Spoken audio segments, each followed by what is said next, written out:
which is not a good reliable source. Like I was saying, the best we got in the United States on Norse mythology. Well, there's tons of people that do research it and read about it. Yeah, but but I don't feel like I've been exposed to it enough. You know yeah, what I'm saying? using the Thor comic book as a source in Norse mythology, that's kind of like using McDonald's sheet to describe Christian mythology. All right.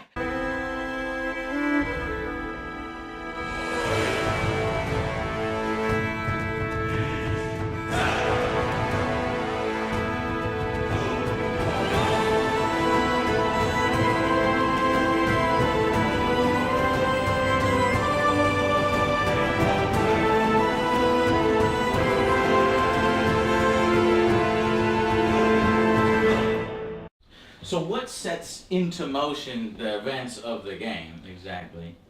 There's just one day that Frigga, the wife of Odin, Allfather and Lord of the Gods, or the Aesirs as they were called, gets worried because she has seen in a vision that her son, Baldur, one of her sons, will die. But everyone loves Baldur. Who would ever dare to kill him? He's the lovable, innocent god.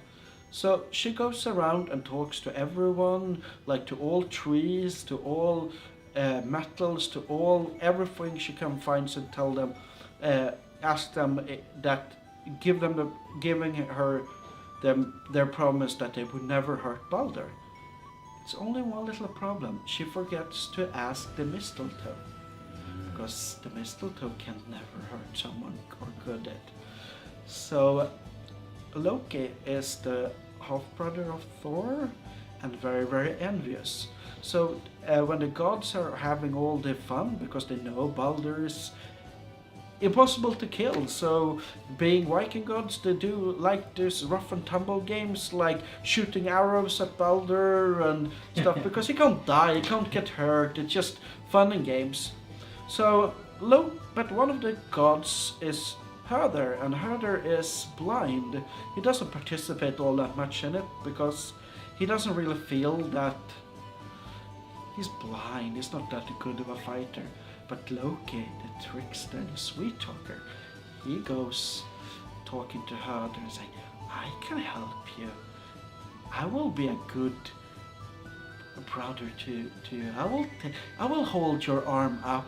I will tell you how to point, and then you can shoot the arrow and participate like all the other gods. So Loki helps Herder up with his bow and gives him an arrow of mistletoe. Loki is not the one that shoots or kills Baldur, but Herder does. So Baldur dies, and it creates the permanent rift between Loki and Thor, and sets in motion the steps that leads to Ragnarok. But so the gods go down there, and Frigga asks, "Hell, please give me back my son." And Hel thinks and thinks, and she says, "If you can get everyone in Midgard to cry for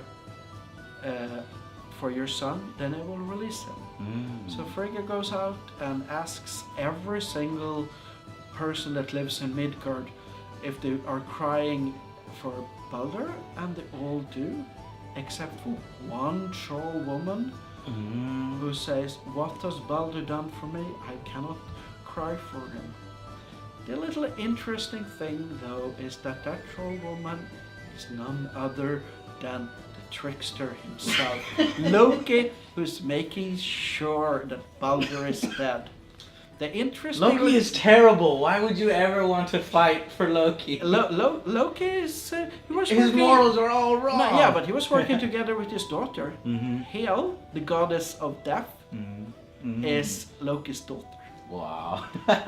So it's so that's the oh my god. There's so much potential for really awesome quests. Do you plan to have some of that in the game, or other history that's been in the books and been written in the game? It's gonna be in the game, and I will promise that Ratatosk will be involved in the quest lines as well, but I'm not going to tell you what Ratatosk is. That can be I have no idea. Your viewers can Google Ratatosk, and then they will have the new Hero. Sweet.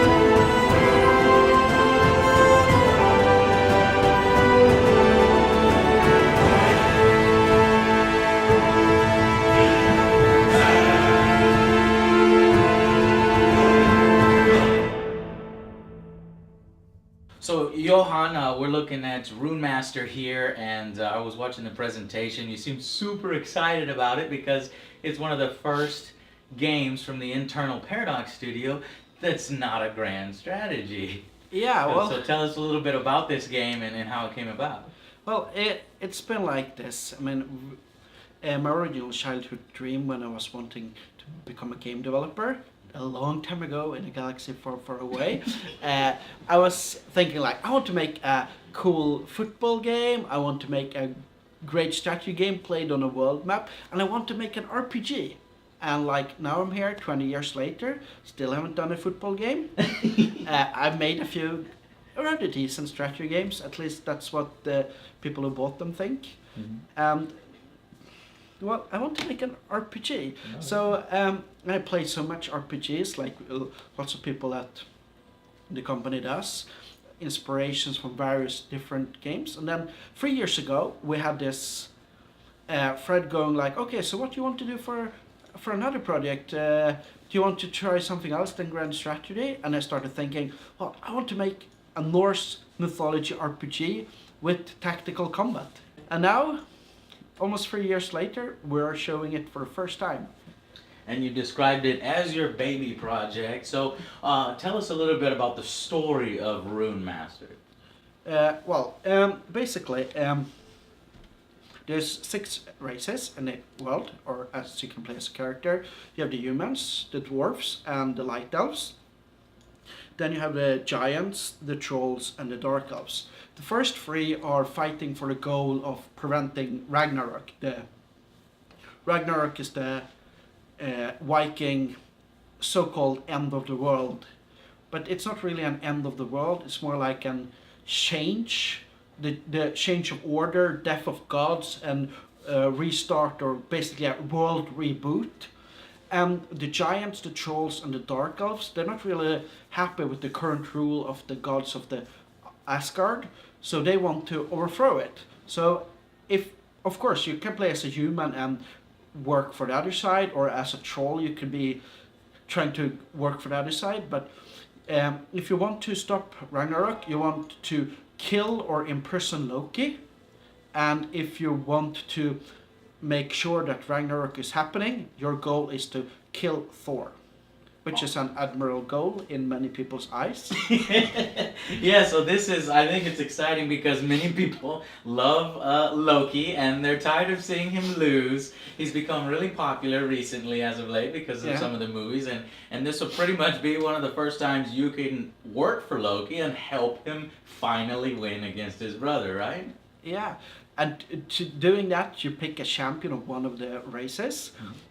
We have...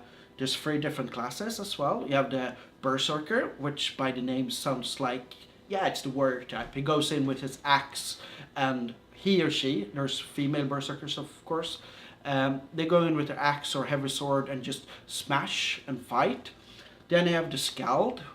All of these are Viking original names. I mean, Berserkers are more commonly known as Skalds, but Skalds are like... bards, chanters, and these are the healing archetype character. Looking at the screen, we're walking underground in the evil underground. Now, which world is this? So there were 6 worlds to explore, just like the Norse mythology. Okay. Yeah, okay. The 3rd class is Runemaster, which the game has taken its name from. Not because it's the best class, but it's the coolest name. And Runemaster is kind of like a mage type of character that creates fire bombs and other things with the casting of runes, a little bit like Gandalf in Tolkien's world. So So it looks like a little bit. The game seems slightly inspired by maybe it's the Heroes of Might and Magic series, where you travel along a map, and then you go into turn-based combat. Could you explain a little bit more about the combat mechanics? Is it an open battlefield, hex base? Multiple army units. You can basically recruit more and more troops to your army. We haven't decided the maximum cap of your army, but you can recruit everything from groups of archers and feeble elven. Feeble elven is an oxymoron. It's like they are always feeble. Not oxymoron, but yeah. And up to like probably having a dragon in your army. Very nice. And then you fight. When you encounter a combat, even if it's like a bandit camp or a big monster den or a big two-handed giant defending a portal, you end up in a big combat screen, which is basically an underscreen creates, your army goes, you set them up on the battlefield, and you have a hex-based, turn-based combat, like classical Heroes of Might and Magic, but there's some interesting things with terrain mattering, elevation matters, obstacles matters. And so we just passed a few bandit-looking guys with some swords at a camp. Now, do the enemies roam on the map? Are they going to be on the same? Are they going to be? It's going to be the same maps every time? Are they going to be in the same positions every time? This is one of the interesting things with Runemaster is that it's not a fixed world. We have a really big procedurally generated map. One for each world, and basically every time you play you get an entirely new world. Hey, nice. You find some gold there.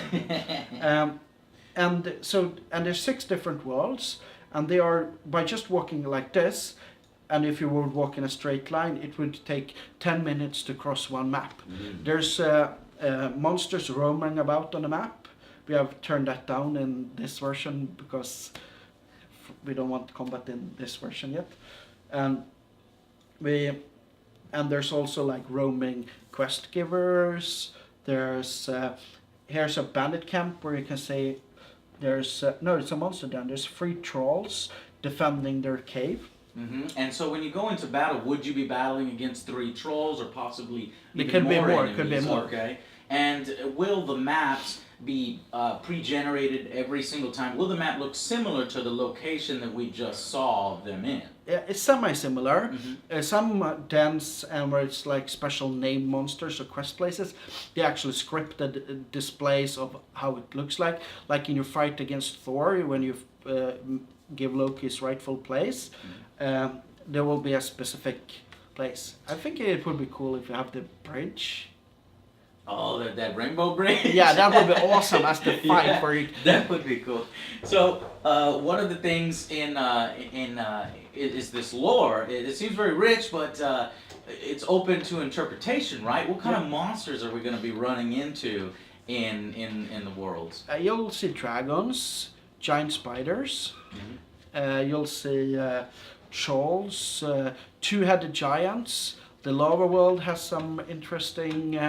Yeah, and since it's an RPG, I mean, obviously you gotta have some loot, right? Yeah. So what kind of loot and items can you find within the world? There's some important legendary items like Mjolnir, which you obviously won't get until like the end. But how can you carry that hammer? I thought only Thor could carry the hammer. Well, there's this thing called magic. Yeah. Alright. Okay. Well, that sounds awesome. You got me convinced with just that explanation. I'm ready to play Runemaster right now after that story. All right, thanks a lot, Thanks, man. mate. Appreciate it. Have a good one.